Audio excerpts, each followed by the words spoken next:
This is Flint Dilly, and I really enjoyed being on the Knowing Is Half the podcast. That's my real voice. He never gives up, he'll stay till the fight's won. G.I. Joe will dare. G.I. Joe. G.I. Joe. Hey, everybody, and welcome back to your favorite G.I. Joe podcast show. Nay, experience. Nay, lifestyle decision. Nay, Ray. I am Ray Staccatus. Nay. The nays have it. Yay, we're done. Oh. Well, thank you guys very much for joining us this week. Now, who are you people? I don't know anymore. Nah. Not worth it. Nah. You are two other people on the show. Mm-hmm. You can listen to previous episodes and find out what their names are. Yeah. We're talking about Duel in the Devil's Cauldron, episode 4 of the G.I. Joe Mass Device miniseries. Hot. I thought that this was the last episode in the series, and I was very confused when it got down to the last minute of the episode. You're like, this isn't wrapping up the way I thought it was. I was We've like, said- oh my God. All of the miniseries that we've done have been 5 episodes. We've talked about the 2 5-episode miniseries that precede the series that we just did for a year and a half. We've been talking about it since the beginning, that we would go back to these 2 5-episode series. We've said it many times. I literally never listen to anything you guys say, unless it's about food or animals. It makes a lot of sense. Yeah. I mean, much yeah, like that one track explains of a lot. music that Gina forgot existed in every episode of G.I. Joe. She just forgot that every miniseries happens because there's 5 days in a week, 5 episodes in the miniseries. Mm-hmm. No, it's 4 days. 4 days. Gina gets 3 days weekends always. Oh, well, I don't blame her for that. I don't work in your cheap ass joint unless you give me Fridays too. Yeah. And fries. French fries. And fries. Fridays for fries. And avocado toast. Which I don't eat, guys. No, avocado toast. Don't eat judge me. Don't eat avocado toast. Avocado toast is great. Oh, my don't goodness. let people charge you $12 for it. What? Just buy Is some that damn. the thing? Here's the thing. I would just go out and buy bread, toast it, and Yep. put an avocado on it. Yeah, that's what you do. I just hate that Chipotle charges like $2.50 for a little tiny side of guacamole. It's like that's not that expensive to make. They don't charge other people $2.50 for the guacamole, right? Every time I go out there, there's this huge bonus charge because my wife needs to have guacamole. In They her see Chipotle. you and they're like, "Oh yeah, this guy we can charge him shit." Oh my goodness! I wonder if I can get a G.I. Joe bikini for my 4th of July party. Last year, I got a Wonder Woman bikini. I can nearly guarantee something out there's got to exist, right? Or GI like Cobra Joe symbols. Kini. Yeah, because I would get that crap. Yeah. The Wonder Woman bikini was a big hit. Oh sure, as it always will be. I think it's actually like it might be my Twitter profile picture is me in that Wonder Woman bikini. So There are so many. You search for G.I. Joe bikini as just pictures of Baroness and Lady J in bikinis, just as far as the eye can see. So guys, do that when you have a not what I chance. meant. Nope, that's what you're gonna get though. That's what happens. Well, guys, let's jump to the episode here before we get even more off track, because immediately I have a Science Jerks question for Chan, which is this whole deal with liquid can filter fumes. CoverGirl and Timber work together to spill water on a rag, and everybody else is passed out from the trap from the previous episode to set the stage. Radioactive fumes out of a canister. What is? We got while we've been podcasting, we got another Steve Moulton classic. He made us a meme Oh boy! of Ramar, which I didn't realize until this episode that was his name. Yes, Even though I said it multiple times. Gina misses a lot of things. Yeah. He made us a lovely meme on Twitter. Thank you, Steve Moulton. Well, thank you very much for that. But yeah, Chan, what's the science behind liquid filtering fumes from that? Is that just a thing that you can just do anytime you're in a chemical weapons situation? Actually, yeah. If there's a fire in your house, you're supposed to wet a cloth or something like that, and put it over your nose, and it I mean, it's not going to filter it all out, but it'll definitely save your ass. Yeah, dude. I knew that when I was like 8 years old, and I read a Nancy Drew book. Yeah. Read more Nancy Drew, Ray. Carolyn Keene knows what the fuck is going on. What's wrong with you, Ray? Guys, I had no idea my horrible misogyny is what led to me being unwise with fire safety. I couldn't tell you for sure, Aziz, that if you're faced with some sort of paralyzing nerve gas, that maybe you should put a wet rag over your nose. But you know what? try fucking something because I'm gonna say if Timber gets cancer from this, I'm gonna be so pissed off. Well, maybe like the cancer type that gives like superpowers because later he does dance and wear costumes. Yeah, he gets a lot more sentient. Yeah, as things go on. He's just sort of a dog right now. Well, CoverGirl's a freaking hero in this moment. Can we just go ahead and say that? Although there's a weird, I can't call it an animation mistake. It's just a choice. But I don't know if you guys noticed that when she goes to her vehicle, Timber is beside her, but Timber is also sitting in the passenger seat of the truck. What? Simultaneously. I did not notice this. And then the scene cuts back and then cuts back to it again. And then she is sitting in the truck next to Timber. Ugh, for one glorious moment, she had two Timbers. She had two Timbers for a moment. So I don't know if some sort of spatial anomaly happened here because it's never an animation mistake. It's always a choice. I would buy a California king bed, and I would sleep with one Timber on my right side and one Timber on my left side. Are you fucking the wolves, Gina? No, I'm just snuggling them. Boy, I'm not convinced by that. No, even a little bit. That was as winky as you could get. It's like trying to deny your parents something. come home and you're like naked in bed with a dude. Like, no, we were just sleeping next to each other. I don't understand. It was perfectly innocent. Well, CoverGirl does hit on Timber in this scene. She does? In my opinion. Oh, what did she say? Timber, you're my kind of wolf. Okay. Yeah. Nope. That holds up. Mm-hmm. She slowly pulls up a jar of peanut butter. Oh, God. Whoa. No. Whoa. I'm just saying because she needs protein. I'm not messing around with my two Timbers. I'm feeding them. I'm trying to be a wise pet owner, Mom. I'm trying to eat peanut butter with my vagina. What's wrong with that, Mom? Me and the wolf are just hanging out. And we cut back to Vandermeer, who's actually apparently in his spare time while he's been around the lab, he's cocked up some synthetic meteorite flakes. Which, Chan. Yeah, no, you get that in the aisle. They come in the big generic bags. Oh, I hate those along generic. with cocoa crunchies and fruit O's. I only prefer my synthetic meteorite I flakes. Put can't a have that. little bit of sugar on them. They're much better. I need real oats. I need real oats in my meteorite flakes. The synthetics. Hold just on, no wait good. a minute. Are you putting sugar on your frosted flakes or on your corn flakes? Cornflakes. Okay. Yeah, I was everybody worried- does that. So, I mean, I was worried that this was a Calvin and Hobbes situation where you're like, I need sugar on my sugar sticks. It took me way too long when I was a kid to realize you could just put sugar on your regular cereal to make it more palatable. I've only done it a couple times, It's but a game changer. I did it No, all the time. problem is that the sugar sinks to the bottom, and yes, you have an enjoyable experience at the bottom of the bowl. Yes, you do. Sucking that up, sugary milk, but like the flakes on top often don't get much at all. They don't get what they need. No, that's why you have to get them a little bit wet with milk before you like pour the sugar on top, so that the sugar clings to them. Yeah, I always pour the milk in first and then do the sugar on top. Yeah, exactly. Yeah. Exactly. It still sinks down most of it. worked for me, Chan. It yeah, worked for me. You just haven't been doing it right. Did you not get the delicious sweet milk at the bottom? I mean, Yes, it you was still still get that. sweet milk at the bottom, but the cereal itself was also sweet. Yeah, it was basically you sweeten up the milk, so therefore, like, the whole experience is better. Here's the thing. I did not get a lot of sugary cereals as a kid. My mom was one of those health food people. It was like, I'm going to keep my son healthy. Yeah. Well, just carob, not chocolate. At what point did you change? Soon as I was paying for my own food. Also, As soon as I moved in the house, I'm like, wait a minute. I could just buy Cocoa Puffs? Also, are you Lane from Gilmore Girls? Maybe. I think that's the most real thing that's ever been said. Yeah. I mean, I don't know how to play drums, but you know, we weren't like crazy conservative, but you know, there was some stuff. Once I found out that you could buy sugary cereals generically in the bags and get like 2 or 3 times as much for the same price, and it's functionally equivalent. The value cereal. is there. So did you not Oh, really my have them goodness. until you were an adult?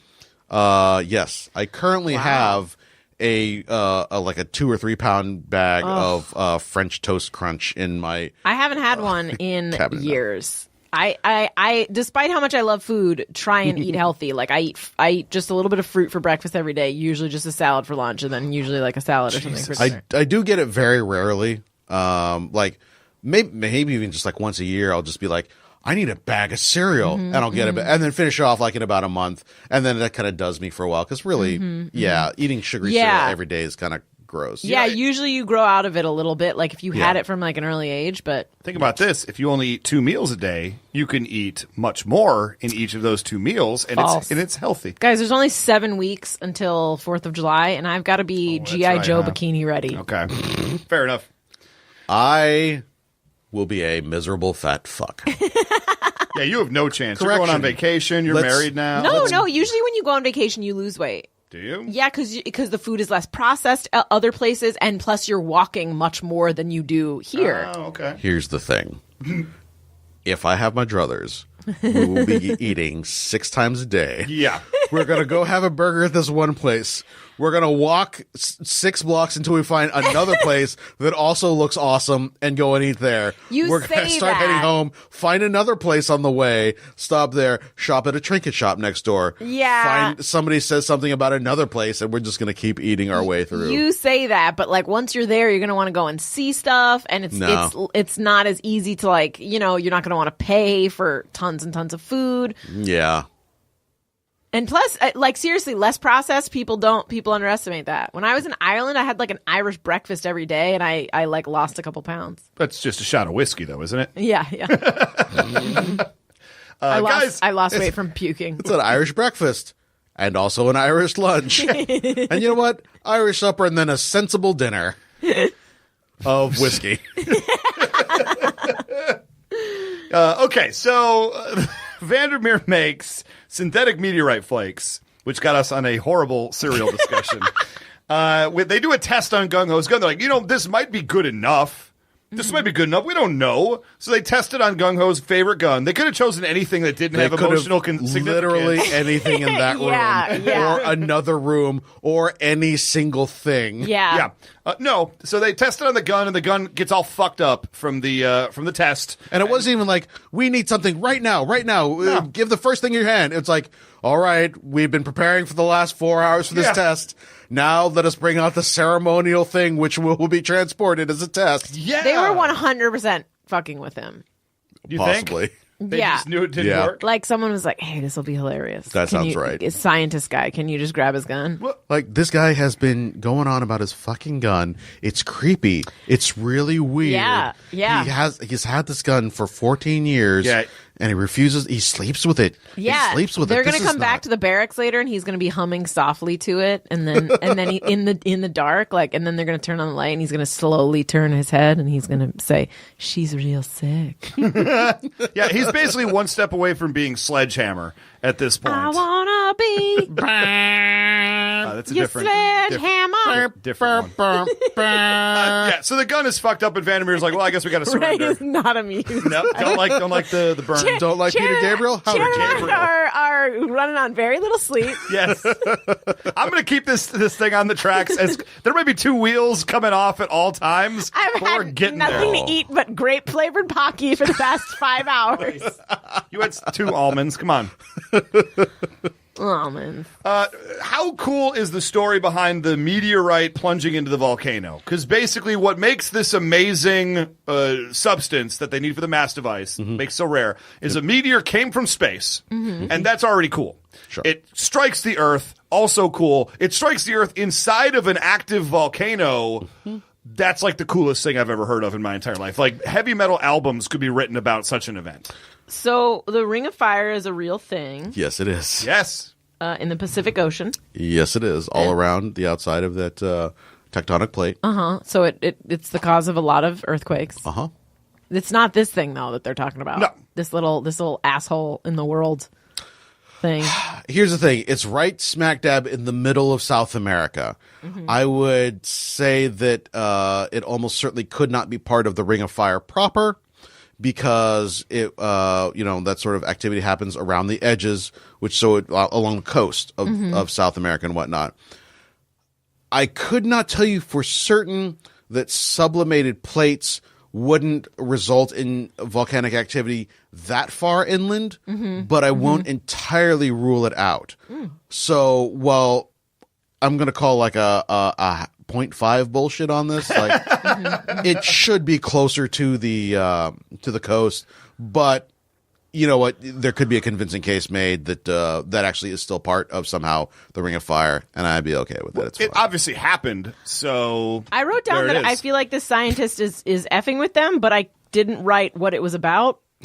Maybe it was about the gun getting transported, and he's No, just if effing that with was him? because I have it after the Ring of okay. Fire thing. Okay. Well, the net result of all of this is the president calls the stalker gets a hold of the Joe team and says, "I'm just got off the phone with the president or whatever it is, and we all have to surrender to Cobra.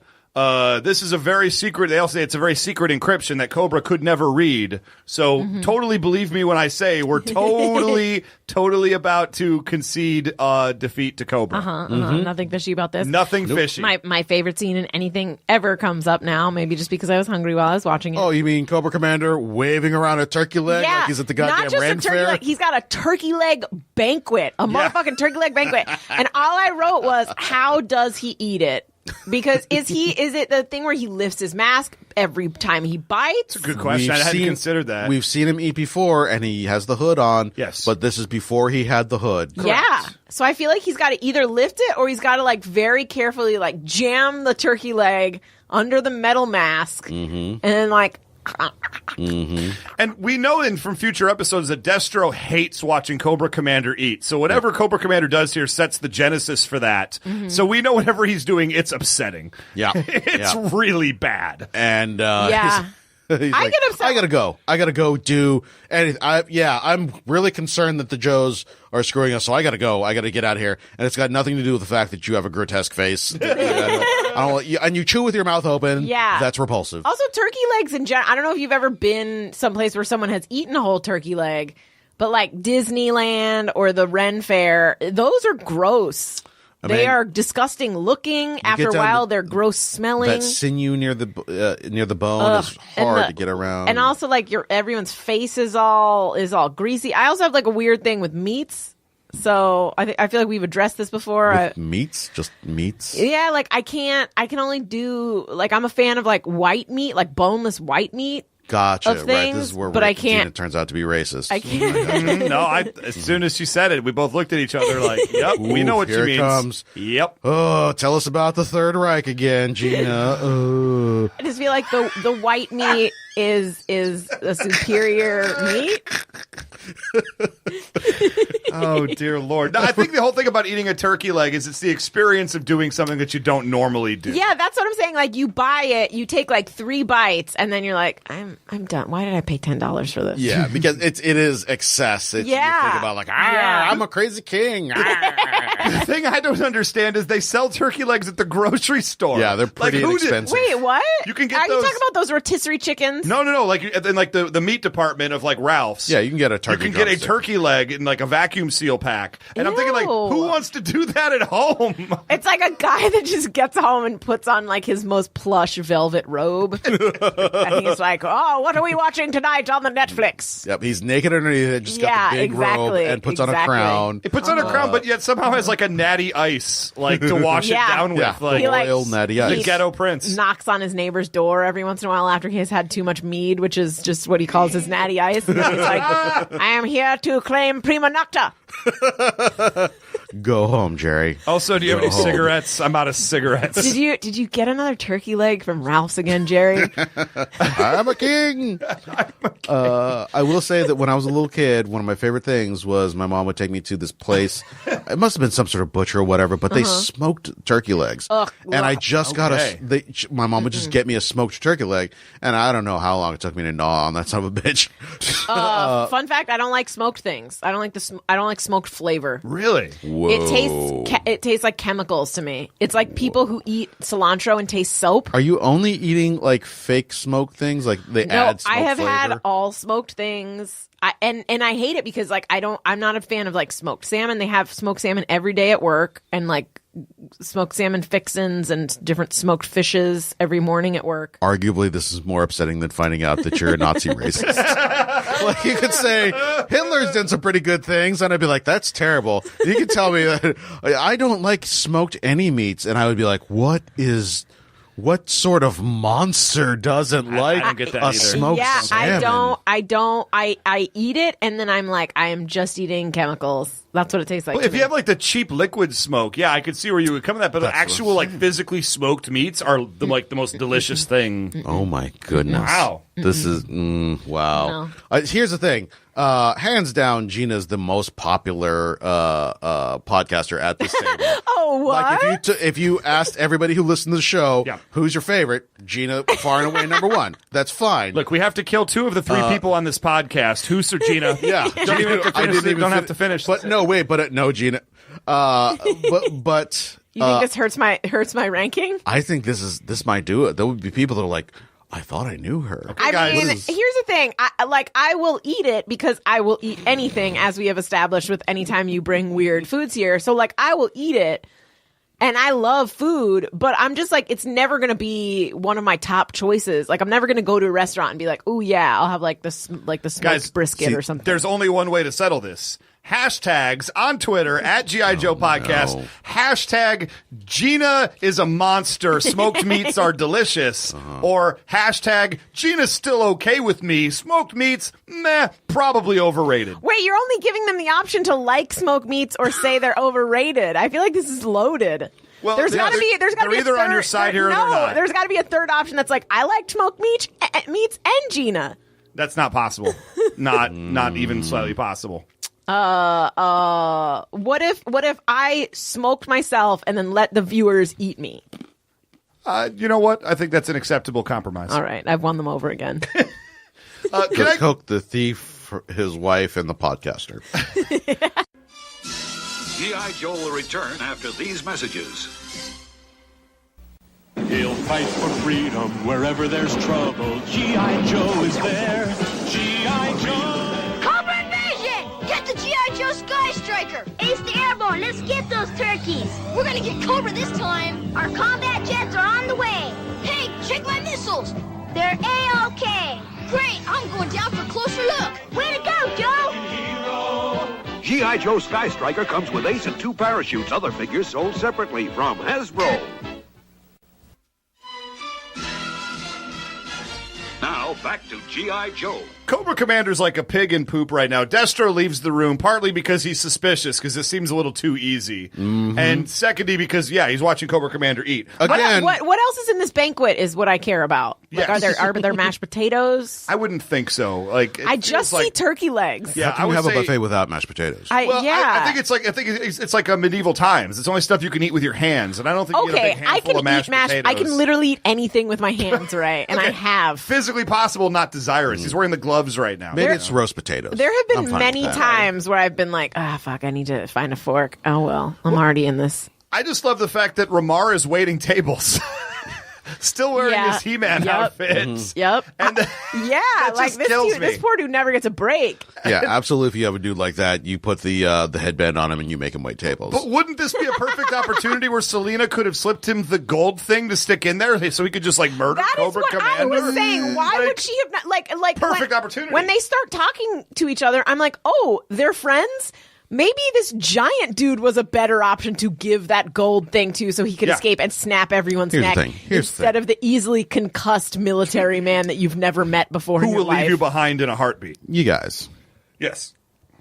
they dated once about 6 years ago. It ended kind of weird. Not bad. It's not like he was a dick or anything.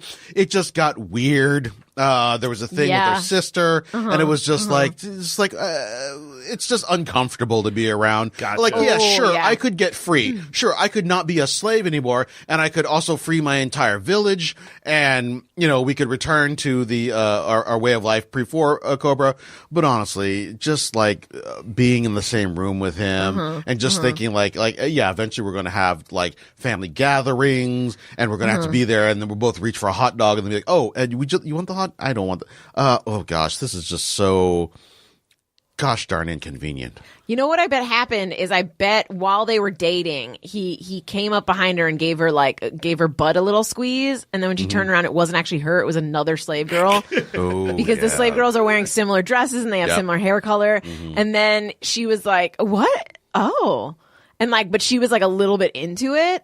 And then he was like, "Oh my God, I'm so sorry. I thought you were my girlfriend." And he told his girlfriend, and then she was like, "Oh, okay, but you thought it was me." And then it caused this like rift of weirdness where she couldn't get it out of her head that maybe he liked it. And then this new girl was like, "Oh, okay, I'm kind of into this." And then he was like, "I am getting a little bored down here in these slave pits with just one woman." Narrative holds up. Well, Cobra Commander says just an amazing thing here. If you got a sound pull for me, it just the line read, the writing, everything, every part of it just was amazing to me. My moment of triumph, and I'm not having any fun. So, of course, you have to make Ramar fight a death robot that he just happens to have in That the he closet. has in a door. I love You it. guys, if you have a giant Indian and a death robot, of course you put them He's together. a barbarian. Haley agreed. It was 3 against 1. No. His name is Ramar. He's Tamil. He's Tamil. He is Indian subcontinent. However, the saddest thing in the world is not I'm not having any fun. It's playing Rock'em Sock'em Robots with yourself. With yourself. He I rocks have both joysticks. 2 joysticks. That is the saddest thing in the world. I just like the idea that he was like, okay, what should I do? What should I do? I could read. I haven't really finished that issue of Cobra Life magazine. There's nothing to do around here. Oh, wait, this one door that's in this round room must have something fun behind it. That's where I hid my giant robot. That's where my death robot was hanging out. This is exactly how I picture Cobra temples. There's just always one door with a death robot behind it because you never know. Is that the broom closet over here? I bet. No, that's where I have my giant 18-foot tall laser-powered murder bot. Okay, I just need a mop. I don't know where I put that. At some point, a guest comes over and accidentally pee and like goes to pee and is like, I can't find the room. I'm just going to pee in this robot room. Pee on the robot? No wonder he's so murderous. Yeah. Okay, so we cut back to the...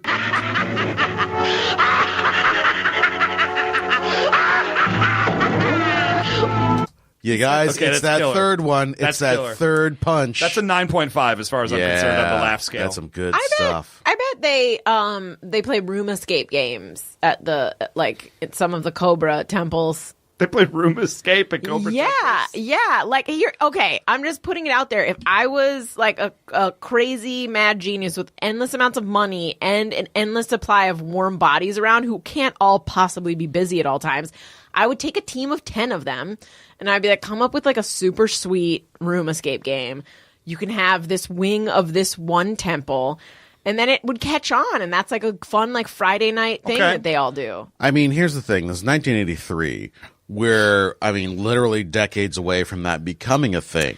I mean, However, they had the video. Oh wait, I could definitely see. No, we did not. That being a thing that Cobra Commander came up with, and at the time, you're like, what am I, a crazy billionaire? Of course I'm not going to do an escape room. That's a weird thing that you would think to do as a hobby. Yeah. And then haunted houses kind of become a thing. yeah. I enjoy being scared. Oh, it's kind of like a maze I get to go through. And then decades later, it's like, oh yeah, of course, escape rooms. That would be a fun thing to do. Not realizing that Cobra Commander was just light years ahead of everybody. Yeah. Also, we need to do another escape room. Yeah, we got to do that. I was haven't just done thinking that when you since the said one that we did. The Biolab one? Is Yeah. that Zelda room still open? Is there a Zelda room? Ooh, I don't know, but Yeah. I want to do one of the scary ones, like one of the zombie ones. Oh, my wife would not be on board with that. I know. It's actors, Ray. I listen, I know. Apparently, there's one in Bakersfield that is the worst and might possibly have given a canker sore to one of my friends. Ew. Because no. you have to drink blood, with air quotes, out of a blood pack. And it turns out it's just cranberry juice and whatever. But my friend was pretty sure that all they did was just, you had to suck it out of reuse the bag. pack over and over again? They just refilled it with cranberry juice. Oh, that's not sterile at all. And that was there. And then once you drank it, then you had to call it wasn't even like you drank the packet and then the code or whatever was behind it. You had to drink the packs and then call the phone thing, and then they just give you the information over the phone. The code is 456. Bad but it job. cleared up her UTI though. Okay, well, we got that. Yeah. So fixed that down there, broke that up here. Nothing can work right all at the same time, Chan. That's just part of the deal. That's why we don't go to the Central Valley. No. But we need to do a scary one, though. Just convince Melissa. Or just, leave her behind. Wow. I'm on board with that because I want to do the scary one. Look, I'm on board. I mean, what happened to solidarity? Listen, I have leave the woman behind. They're too fragile. If someone's game for anything, like I don't like tight spaces, but if someone was like, "Hey, let's go do this thing that's like tight spaces," I'd be like, "Okay." But sort of like if we were doing like a, why would you do that? Because I want to be involved. Like if someone says to me, like, "Hey, you want to go stick your hand in a box full of spiders?" No. Yeah, but you went to Fear Factor. Could I? Yes, I did. So it doesn't hold up. Yeah, this logic doesn't play. That is a good I get point, right? paid for that, you guys. Oh, all right. Chan, I'll pay you to go put your hand in a box of spiders. How much? Ray will pay you $5. I will pay you $5. Thank you. That is not nearly all enough. right. If someone gives us a Patreon donation of $50, Chan will say. Nope, not good Still enough. not there, apparently. Keep going. Okay, fair enough. Well, getting back to the show, why not? So we cut back to the Stalker's transmission, and then Gung Ho appears in the background and starts playing with the toys, which made me so happy. I love whenever they work with miniatures, whenever they have they actually incorporate the physical real G.I. Joe toys in a meta way in the G.I. Joe show. Mm-hmm. I just get 10 levels of just joy that overcomes me. At first, I hated it because I was like, "You fucking idiot. You may have ruined the entire thing because you were just like, burr, burr, burr, what's going on here? Burr, burr, burr." And then Cobra Commander's like, what the, holy shit, it's a scam. But then I realized Gung Ho actually flipped the switch off and then went over and played behind him. Yes. He didn't tell Stalker we're off the air. He's Yes. like, this is going to be hilarious. I'm just going over there and fuck with him. Like, oh, are you still talking? Are you still talking, Stalker? Oh, the camera's been off for so long. Also, what Stalker, his acting cred, we all got resumes of stuff we've been in and shows and what have you. My only previous acting experience was playing a pumpkin in the school Thanksgiving show. Oh, Was that a big role? hey, Dude, listen. if they're doing it's Halloween, Charlie Brown, that's pretty big. Okay, yeah. big. Yeah, or also I feel like haven't you seen Love Actually? No. Oh, God damn it, Ray. Why would I have seen Love Actually? Because it's great. Yeah, because it brings joy to everyone's heart, I guess except for that one scene. Need to see every part but that one scene, apparently. No, that one scene is actually the best scene in the movie. It's just real sad. Okay. Especially now that Alan Rickman is dead. Oh, now I'm sad. Thanks, Gina. I don't know. When he said I played the pumpkin in the school, I don't know. For me, I was just like, is he saying that's a good role, or is he saying that's like no? That's just not every real acting? little kid gets gets a thing. My brother was sure. the owl in the school play. I was a little Indian girl because that was still okay when I was a kid. Wow. Native American girl. No, it was called. I was like that Little was the Indian title. girl. That was the Hi, title I'm of the little role. Indian girl. Oh. I appreciate that. I played Paddington Bear. Yeah. They didn't did a want to thing. see your face. They just put this big bear mascot head over you and just shut up. In fact, Shut he up, wasn't Ray. actually in the play. They just put a bear mask on him and he couldn't see. And then they were like, "Yep, deliver your lines." But he was in a broom closet. Am I out on stage now? Yes, you are. Find your light. Yeah. Find your light. The only problem was I kept bumping into the death robot Yeah, over and over again, uncomfortable. and stepping in pee? stepping in my own pee because it was mine. I assure you. Nobody asked me what I was. Chan, what were you? I just remember assumed your crystal childhood clear. sounds terrible with your healthy foods and your no siblings. He says I played the spirit of responsibility. Yeah. I went to public school, for God's sakes. It's not like I was homeschooled. Oh, what? You eat alfalfa sprouts on your sandwich? Clearly you were raised in a cult. I don't you may not understand what candy bars are, but Very it's A to B as far as delicious I'm concerned. treat for- So, Chan, what were you playing? I know you're setting up for something huge here. I played Lethargerian number 2 in the Phantom Toll booth. My line was, "You're in the doldrums." That's a good line. Here's the deal. That's a great line. That's the most memorable line of Phantom Toll Booth. Yeah. I'm not familiar. But Really? no, I mean I know it exists, but I don't know. You should have why. seen Phantom Toll Booth I before you should have seen Love I know. Actually. I Just know. put that out there. That I totally got into the role. We were lethargians, so I was very slow. Oh, wow. Yeah. Wow. Yeah. Well, when I was so that little Indian girl, I was in kindergarten. And then I moved on to first grade, and then a kindergartner could not make her play. So I got to fill in. My kindergarten teacher came up to me. I was in first grade, and she was like, "One of the kindergartners can't make it. You were the best actress in last year's play. We want you to fill in for this role." And so I got to be Baby Bird. Did Baby Bird have a lot of lines? No, just like a couple. I think it was in like Alice in Wonderland or something like that. You all remember the iconic Baby Bird from Alice in Wonderland? Ooh, yeah, boy. I'm picturing like Johnny Depp's high school drama teacher coming up to him and was like, "Look, I know that you're out on tour for Pirates of the Caribbean, Davy Jones's Locker or whatever, like, the new one, the fifth the one that's movie. being held hostage. I'm wondering if you could please come back because we had someone drop out from our high school production of Guys and Dolls. Could you stand in for Harry the Horse, please? He's only got 2 lines, but we're just really strapped, Mr. Depp, if you would." And then does it end with Johnny Depp punching her in the face?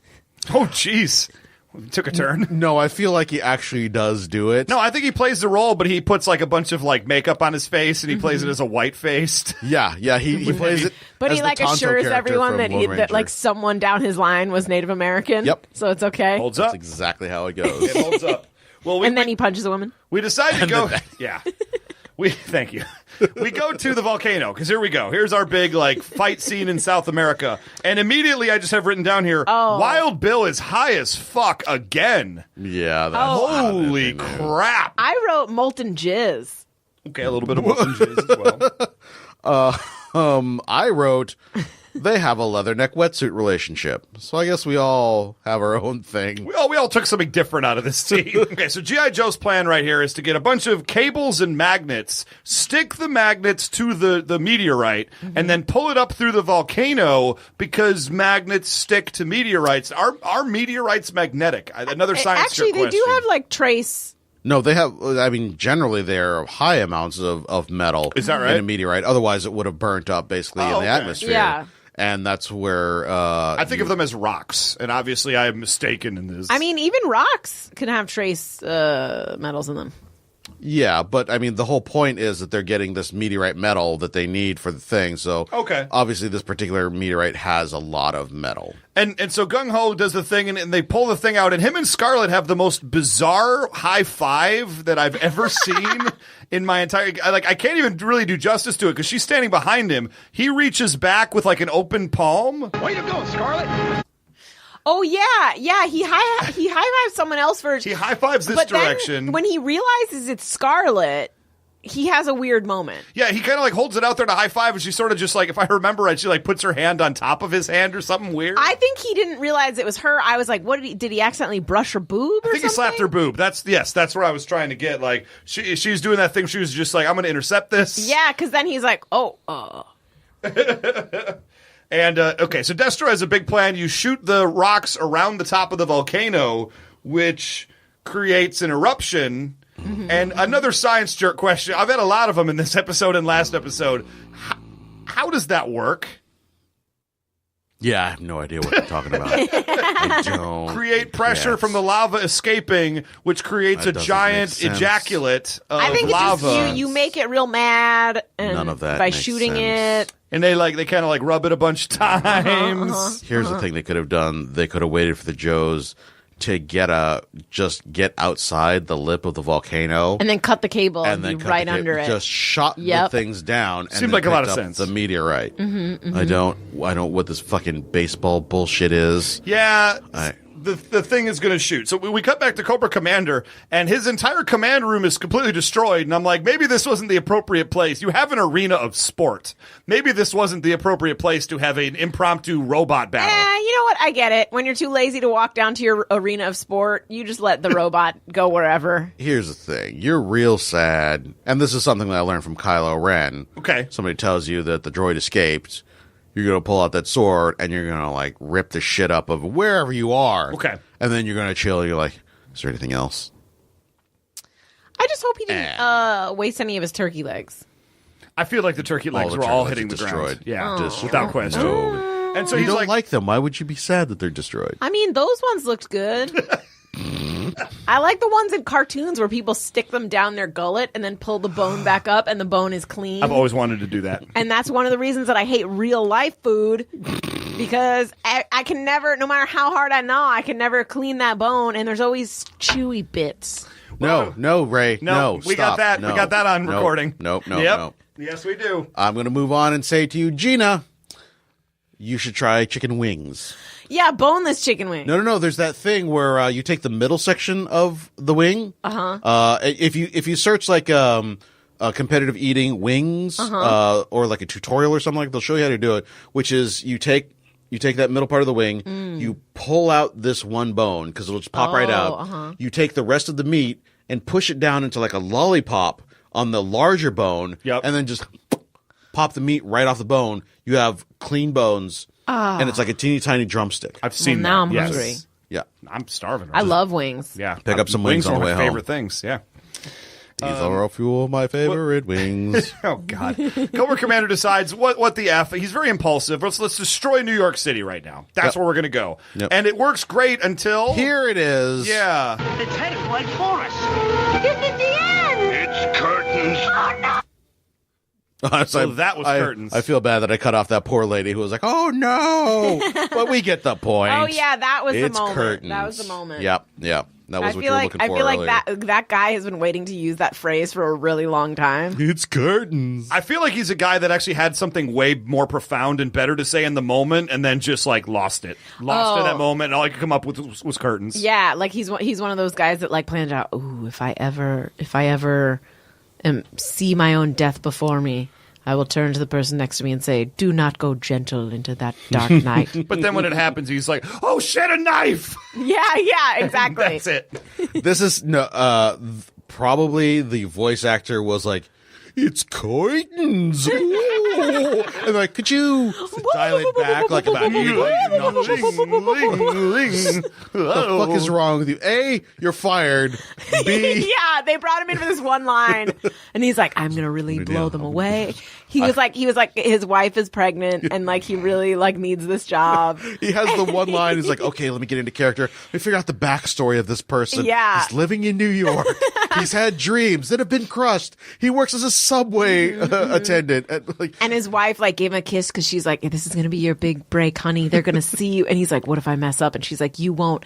They'll see you and love you just like I do." And then like 6 months from now, they're divorced. Oh no! Then he puts on his best suit. I am skipping forward. And he looks in the mirror while holding his gun, and he says, "It looks like it's coitins for me." Muzzle flash. Pulls the trigger and squirts water to his chin. Like, "Whoa." And he goes, "Still got it."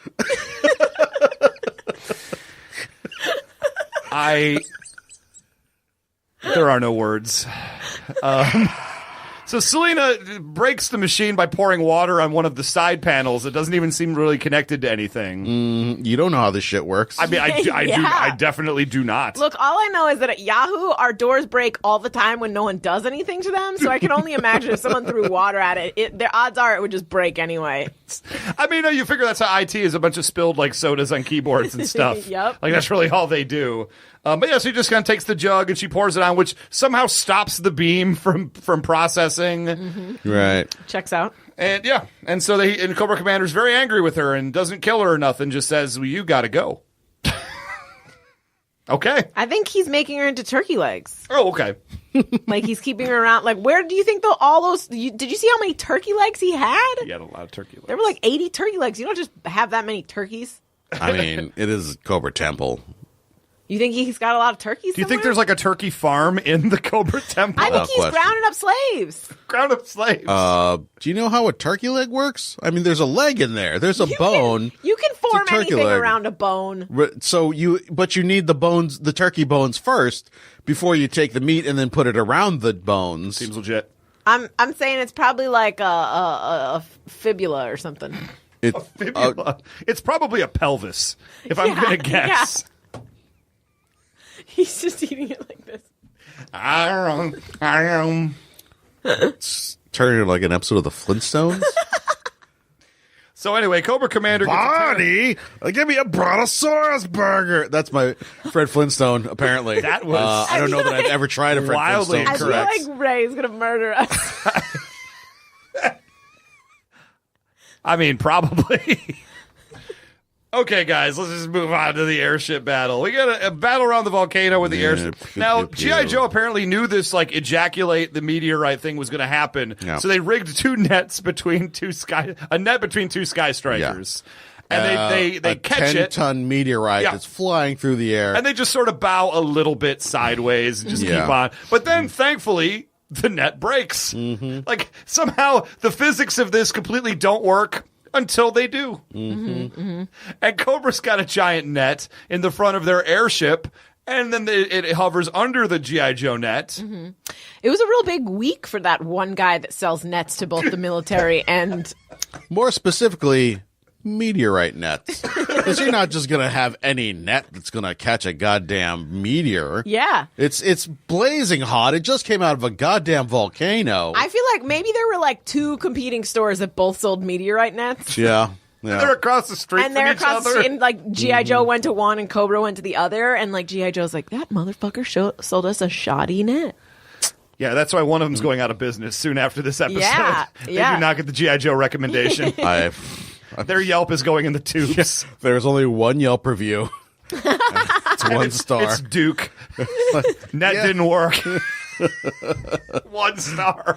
And then there's a response from the owner that's like, I'm so sorry you weren't satisfied with your experience. If you could come in, I'd be happy to speak with you and give you 50% off your next net. Is there anything sadder than like restaurateurs and stuff like responding to negative Yelp reviews? It's the most depressing thing that could ever. I don't want to dwell on it too much, but like every time I see that and I read the review and I'm like, oh, okay, cool. Maybe somebody had an axe to grind. Yeah. Take it with a grain of salt. But then when you see the owner of the restaurant reply and being like, well, you know, at this time, like, blah, blah, blah, I'm like, oh no, dude, what are you doing? No, sometimes it works. I feel like they're smart because it's harder to be mean to someone once you like have interacted with them. Yeah, and sometimes you can just tell they're pieces of shit that are leaving the reviews. Yeah, or it could be your competitor. I've left a ton of bad. Anytime I read a negative news story about a place where it's like, oh, this place was like super racist, I'll go in and leave a review. They only leave it up for like 6 months, and then they're like, hey, we're taking this down because it doesn't meet our... And I'm like, yeah, for 6 months, my review was up there calling you guys racist. Like that one hotel that tackled that dude. Called the police and tackled that dude because they were like, he's a terrorist. And he was some like diplomat or something. It's not good. Yeah, I left that fucking review. Okay, well, we're getting pretty close to the back end here. So G.I. Joe needs to go get that meteorite. Like, they just got to go get it. So they take jetpacks. Yeah, they do. Just have. And I love that Wild Bill is on the jetpack team and does nothing to secure his hat at all. And his hat just easily makes it through the journey through the jetpack from Have one we ever seen him machine take to it another. off? Yes. Okay, we I have was seen gonna him say, take it off. knowing him, he might staple it to his head before. It might be fastened. Yeah, like he might. I mean, doesn't he seem like the kind of guy that's like, all right.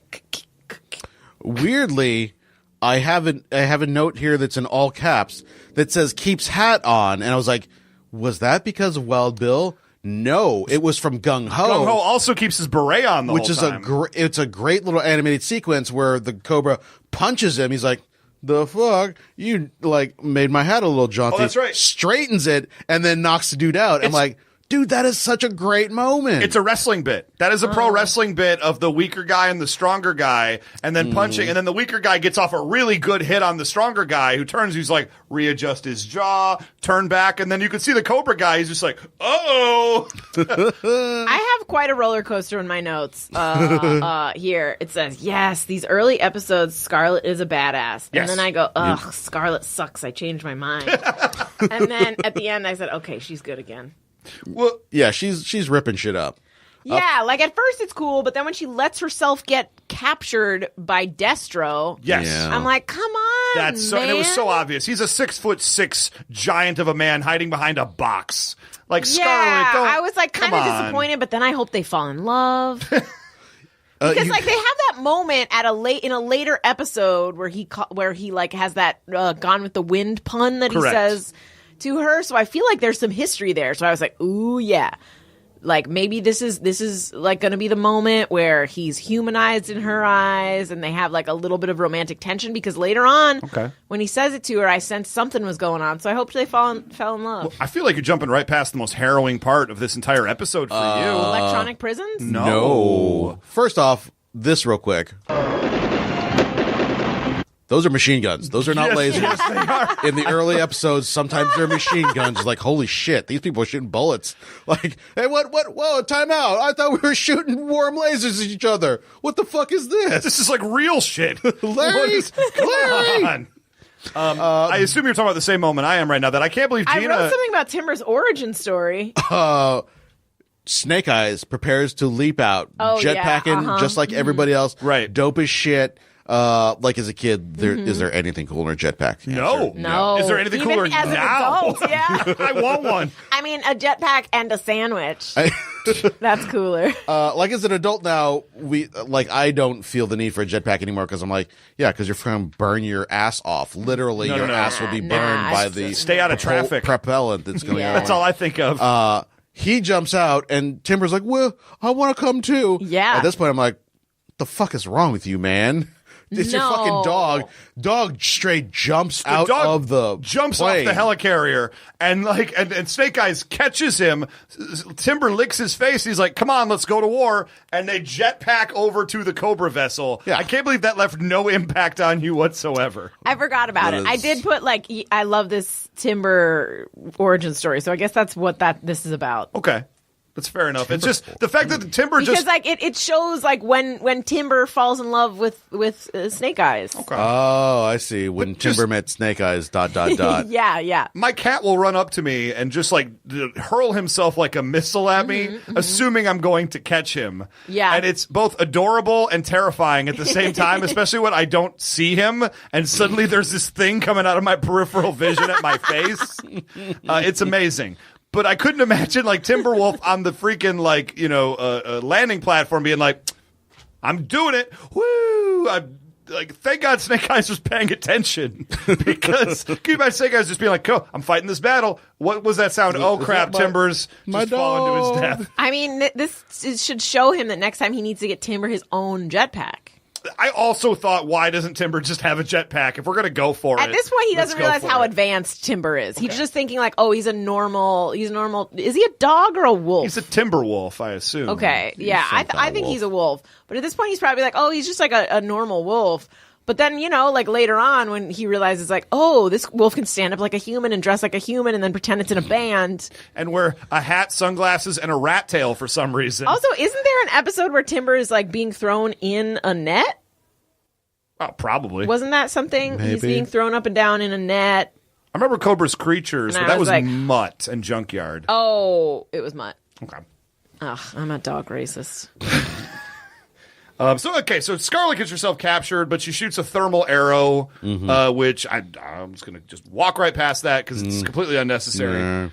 So Scarlet is tied up, and why does Destro leave her crossbow an inch away from where she is? I'm telling you, because he's kind of flirty with her. Okay. He wants to see if she'll work it with her feet. He's got some sort of weird crossbow foot fetish thing going on. Back up. Yeah, what's up? We're getting on the plane. Destro's gloating.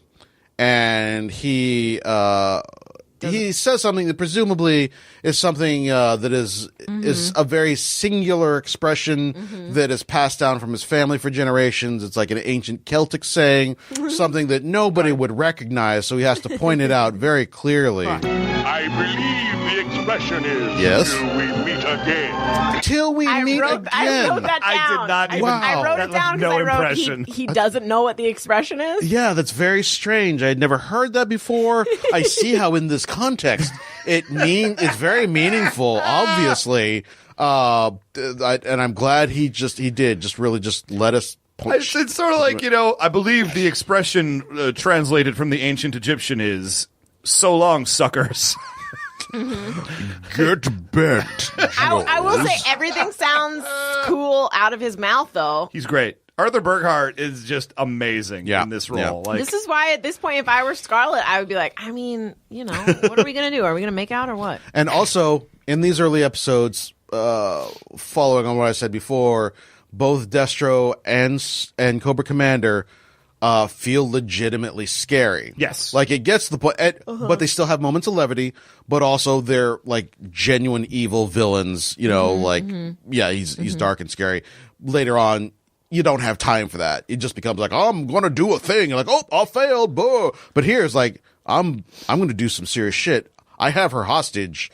Like, you don't know what I'm going to do to her, and everyone's genuinely concerned. Yeah, because he really is like, I can't wait to see you wearing those slave girl outfits. And I'm sort of like, ooh, okay, this is getting a little I'm telling terrifying. You, they have secret crushes on each other. I'm shipping them. Well, I think it's also like... I'm into it. They do more character stuff in this 5-episode miniseries. Desolate. I like Scarstro. Scarstro? All right. Because it's sort of like Scarjo. So, wait a minute, but if it was you, could it be Ipidestro? My name doesn't fit with any names. Destrito. Destrito? Destrito. Destritos Tacos Locos? I would go there. No, I was just going to say, like, they take more time to do a little bit more character stuff in this. You get elements of it in the TV show, but they got a lot of time to fill. So they fill it with all these different, like, unique moments that really, like, I feel like I have a better appreciation for Duke and Scarlet from this than anything they did in the main TV series. Yeah, Scarlet's much more awesome in this than I remember her being. I feel like they scaled back on everyone's awesome. Yeah, literally everyone. Yeah. Like, I feel like the notes from Network were like, this is too awesome. Your characters are too cool. Yeah. Tone it down. Also, all I know is that in the upcoming episode, there's shirtless slave men, and a lot of them. Lots of them. Actually, when they talk about the slave rebellion, the thing I noticed in just a brief flash as everyone escapes, there's a dude in there with sunglasses on. I did not even I did not notice that. He's like the cool slave that, like, when he walks in the room, all the other slaves are like, "Ooh, isn't he dreamy?" It's like, where did you get that toothpick, man? I just had it. He knocks like one of the rock, and music comes out of it. Yes. Seriously, I don't know where that music's. Are we going insane? And weirdly enough, that character played by Anthony Michael Hall. Who knew? No, he's the dork back then. Oh yeah, that's right. You're thinking of Judd Nelson. You know what? I was. There it is. What? No, he was the criminal. He was the bad boy. Was those were the cool guys back in that day. They You were the leather jacket wearers or jean jacket wearers. Anthony Michael Hall was the weird dork that he would wear sunglasses, but it other wouldn't be nerds' cool. girls' panties. Yeah, kind of hot. What? Anyway, guys, that's the end of the episode. That's Duel in the Devil's Cauldron, episode 4. We got one more episode to do of the Mass Device series. Just real quick, I just want to say, like, I remember growing up thinking that this miniseries wasn't very good. Like, I considered it, like, the lesser of all the G.I. Joe. Yeah. It took me a little while to get into it. I'm not going to lie. Yeah. And I just, some of my things, I remember feeling like they centered it around, like, only, like, one or two, like, Duke and Scarlet were doing, like, literally everything. And even Snake Eyes not doing that much 4 episodes in, all things considered. He's had his moments. He had the Spock thing with the radioactivity, but like, you know, just, I don't know. But watching it now, I think it's brilliant. Like, I think the animation is better than a lot of the serialized television shows. I think they do take more time with the character moments. Cobra Commander and Destro, like you said, they both feel much more imposing and deep as characters. And I just, this is my love letter to this miniseries. I was wrong all those years, guys. I just want to own it and say I'm into travel back in time and punch your young self in the face. I wish I could do that many times. And you know what? So do I. No, then he'd have even more brain damage than he does now. Oh, jeez. I wouldn't wish that on anybody. So, guys, that's it for the episode right here. A little bit of contact information. You can hit us up, facebook.com/knowingishalfthepodcast. You can Patreon us if you want to support us that way and do all that stuff. Patreon.com/knowingishalfthepodcast. At G.I. Joe Podcast on Twitter. And at Prez Serpentor on Twitter if you want to see an alternate 2017. He's in hot water right now. He's in some hot water. He's in trouble. He's definitely not looking good. I like the fact that this episode is not airing in the week that we recorded it, but I'm still pretty confident that he's in hot water. You know what? He could even be impeached by the time That's true. President Serpentor by the time this airs. Hashtag impeach Pres Serpentor. Who's Pres Serpentor's vice president? You know what? Might still be Mike Pence. He does look like a G.I. Joe villain. Yeah. Though it does hold up. Yeah. Otherwise, on Twitter individually, you can catch me. I'm at Almighty Ray. at 999 RPMs. Cobra Commander's just like, why do you keep pitching me ideas on bombing abortion clinics? That won't get us any money, Mike Pence. I'm at Gina Ippy. Hey, great stuff. And that's going to do it for this week, guys. Until next week, may your meteorites be ejaculated. What was that title of this episode? I feel like you should have said, may your holes be deviled. May your cauldrons be dueling devils. Oh, See, that's a good one would actually be may your metals be meteor. Oh, because this is why Chan does the puns. That's way better than anything I came up with. Sweet arm candy. Mm-hmm.